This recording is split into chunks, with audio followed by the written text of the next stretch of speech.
చంద్రబాబు ముగ్గురిని కంటే 30,000 నలుగురిని కంటే 40,000 అని చెప్పేసి అంటున్నాడు అన్న. దీనిపైన మీ అభిప్రాయం ఏంటన్నా? అదే ఆయన అన్నట్టు ఇప్పుడు అందరూ ఆపరేషన్ చేసుకొని ఇద్దరిని ముగ్గురిని కొట్టించుకొని ఫిక్స్ అయిపోయి ఉంటారు. వాళ్ళందరినీ పిల్లలు కనమంటున్నాడు. మళ్ళా ఏమన్నా విజనరీ ఉండే నాయకుడు ఈ నాయకుడు నవ్వాలన్నా ఏడ్చాలన్నా కూడా అర్థం కావడం లేదు. ఆంధ్రాలో అందరికీ కూడా ఏం మాట్లాడుతాడో ఆయనకి అర్థం కాదు. పొద్దున్న లేచి ఇప్పుడు కళ్యాణ కిట్ అనేది ఒక పథకం పెట్టి మాట్లాడితే దానికి ఒక పర్థం ఉంటది. ఇష్టానుసారంగా ఇద్దరు పిల్లలు ఉంటే ముగ్గురు పిల్లలు ఉంటే ఏంది అది మాట్లాడడం? ఒక విజనరీ ఉండే నాయకుడు ఆ విధంగా మాట్లాడడం నవ్వాలన్నా ఏడ్చాలన్నా కూడా అర్థం కావడం లేదు.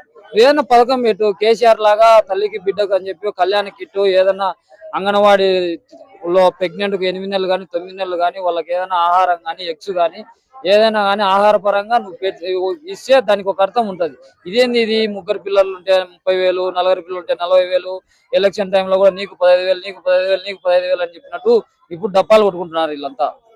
అంటే అంత ఎక్కువ మందిని కనే బదులు ఒక్కరికే నాణ్యమైన విద్య ఇస్తే సరిపోతుంది కన్నా. నేను చెప్పేది అదే.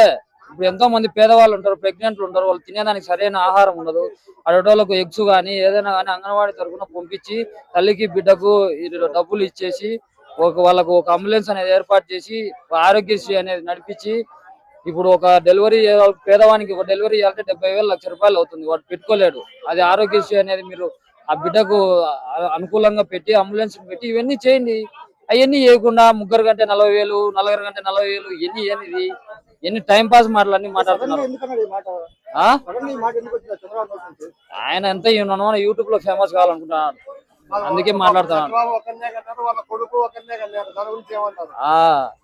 ఆయనేమో ఒక్కనే ఉన్నాడు. అసలు ఒక విజనరీ ఉండే నాయకుడు మాట్లాడిన మాటలే కాదు అసలు. నవ్వాలన్నా ఏడ్చాలన్నా ఇప్పుడు ఎవరి ఇష్టం వాళ్ళది. ఒక ఫ్యామిలీ పరంగా ఇద్దరిని కనాలన్నా ముగ్గురిని కనాలన్నా అనేది ఒక ఫ్యామిలీని బట్టి ఉంటది.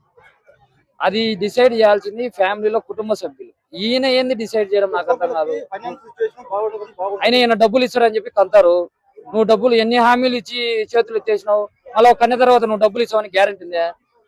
చంద్రబాబు నాయుడు ఏం చేయాలి? అడక తినాలా? వాళ్ళను ముగ్గురిని నలుగురిని కానీ మెకానిక్లు పంపించాల చదివిలాక. ఈయన చెప్పిన మాటలు వింటే ఏం మాట్లాడదు, బుద్ధి మాట్లాడాలి కొంచెం.